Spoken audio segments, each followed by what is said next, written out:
Então vamos lá, gente. Vamos dar outro preview aqui para a gente poder visualizar o que está acontecendo com essa animação. Como eu já expliquei na aula passada, a gente consegue visualizar alguns princípios de animação acontecendo nesse projeto, como antecipação, time, o trabalho no time, o slow in, slow out, o scratch, stretch.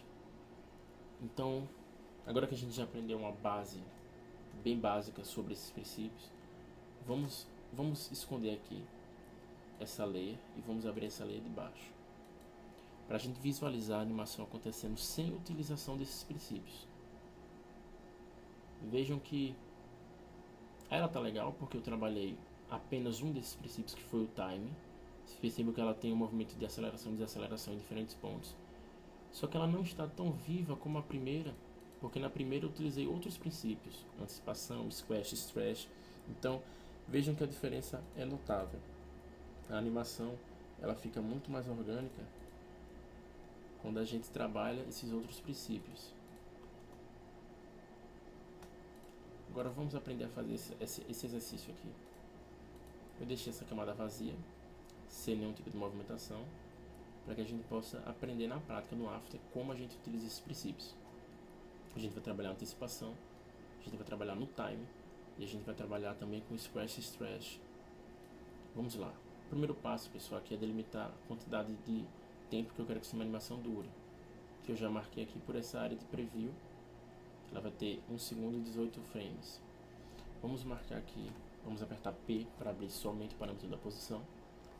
Eu acho interessante vocês anotarem esses atalhos, porque o pessoal que trabalha com motion, ele trabalha muito com atalhos para poder fazer os seus projetos de uma forma mais rápida.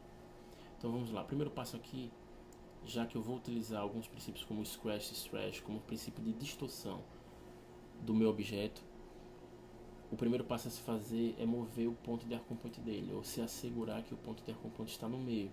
Porque quando eu for distorcer, através desses pontos, ele vai distorcer levando em consideração o ponto de ancoragem. Por exemplo, se eu colocasse o ponto de ancoragem aqui para o canto, eu perceberia que quando eu clicasse em algum ponto de ancoragem desse distorcesse, ele distorce relativamente a esse ponto pivô aqui. E não é isso que eu quero. Vamos deixar o ponto de acompanhamento no meio e vamos marcar o primeiro keyframe da posição inicial dele. Vou andar aqui um pouquinho no cursor. Não é necessário a gente fazer um cálculo agora de quantos frames vai ter a distância de um movimento para o outro, porque isso a gente vai ajustar depois utilizando o time, que é justamente esse ajuste de tempo, esse ajuste de velocidade. Então vamos apenas marcar os keyframes e mover o objeto. Primeiro passo, pessoal, para se executar uma ação é utilizar o princípio da antecipação. Por quê? Porque na vida real a gente sempre tende a acumular alguma energia, algum tipo de energia, para poder executar alguma atividade, algum movimento. Então, já que eu sei que essa bolinha ela vai percorrer uma distância em linha reta na direção da direita, eu sei que ela precisa então acumular um pouco de energia para a esquerda. Ela precisa pegar uma força aqui e depois ir para a direita. Então vamos lá, eu já marquei o keyframe inicial dela. Então ando um pouquinho aqui o cursor, clico no meio da bolinha e puxo ela um pouco para a esquerda. Por quê? Porque eu preciso que ela pegue um pouco de movimento para trás e depois ela vá para frente. Como eu quero que ela chegue rápido aqui, eu já vou começar a trabalhar o time agora. Eu vou deixar um intervalo, uma distância curta de espaço entre esse keyframe e o próximo keyframe, que vai ser o keyframe que vai representar que essa bolinha ela vai encostar aqui nessa parede. Vou dar um zoom aqui e vou arrastar a bolinha para frente até ela encostar na parede. Vou diminuir a área de preview para a gente ver o que está acontecendo aqui. Vou dar um 0. Vamos lá. Percebo que a bolinha ela está com o time totalmente errado, porque a gente não consegue perceber o movimento de antecipação que ela fez, que a gente criou. Então o que a gente faz aqui? Das duas uma. Ou começa a afastar esses keyframes segurando e arrastando para a direita, ou a gente seleciona todos, segura a tecla Alt e puxa para a direita, que ele começa a afastar esses keyframes proporcionalmente, preservando a distância relativa entre eles. Vamos dar um 0 aqui no preview e vamos ver o que está acontecendo. O movimento de antecipação está legal, mas agora eu vou ter que trabalhar individualmente nos keyframes. Eu preciso que ele demore mais um pouco pegando energia, então vou puxar ele um pouco mais para frente.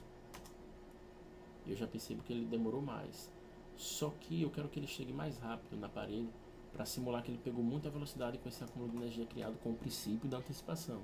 Então, como é que eu faço isso?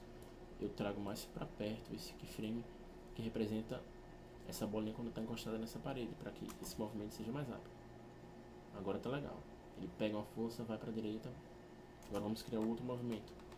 Percebo que é bastante simples, pessoal, trabalhar com os princípios de animação quando a gente entende para que eles servem, por que eles são importantes, e quando a gente também entende qual parâmetro de animação utilizar para poder fazer esses movimentos. Nesse caso, por enquanto, só estou utilizando a posição, e através da própria posição eu trabalho no time da animação, que já é um princípio que a gente utilizou. Fazendo um resumo rápido, a gente utilizou a antecipação, a gente utilizou o time nesse projeto de animação aqui agora. Vamos criar um outro keyframe aqui para poder puxar essa bolinha. Opa, eu cliquei no ponto de ancoragem, então eu automaticamente distorço ela. Vou clicar no meio dela e vou puxar ela para um outro ponto, encostando na parede. Depois eu vou puxar ela para outro ponto e vou jogar ela para baixo. Vamos dar um zero e vamos ver como é que está acontecendo essa animação. A velocidade eu acho que está muito legal. Às vezes acontece a gente acertar de primeiro o time da animação. Mas perceba que a bola está flutuando aqui. Por quê? Porque a gente vai trabalhar agora um princípio da animação que eu não tinha falado antes, que são os arcos. Que não é nada mais, nada menos do que a curva feita pelo movimento. Que nesse caso, é interessante utilizar a curva para poder fazer um movimento mais orgânico, mas nem sempre ela vai ser utilizada. Como nesse caso, a lógica é que ela vem em linha reta, então pela trajetória a gente percebe que ela está fazendo uma curva e não é esse princípio que a gente quer utilizar agora. Então como é que eu faço isso? Eu clico nos pontos que representam os keyframes. Vocês percebem que quando eu clico nele, o keyframe referente a ele é aceso, e eu percebo que ele me gera dois pontos que quando eu clico em um deles e puxo, eu consigo movimentar o meu path na trajetória, fazendo a curva ou fazendo uma linha reta da forma que eu quiser. A linha já está reta aqui. E o que é que está acontecendo aqui? Deixa eu passar o cursor. Ele bate na parede e ela faz essa pequena curva, que é interessante nesse caso. Por quê?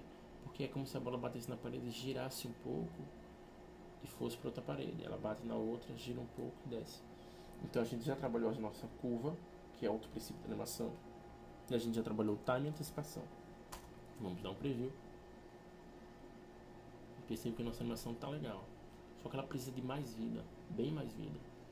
Para isso a gente utiliza um princípio muito utilizado, que é o princípio de distorção, stretch, squash, stretch.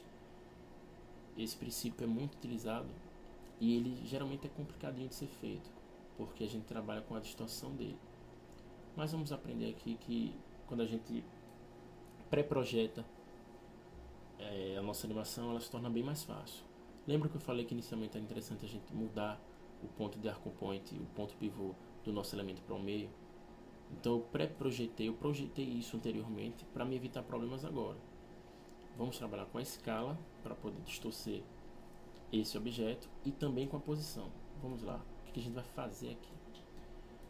Vou ensinar um atalho para vocês bem legal, que é o seguinte: se eu apertar S, a gente vai para a escala; se eu apertar P, a gente vai para a posição. T, opacidade; R, rotação.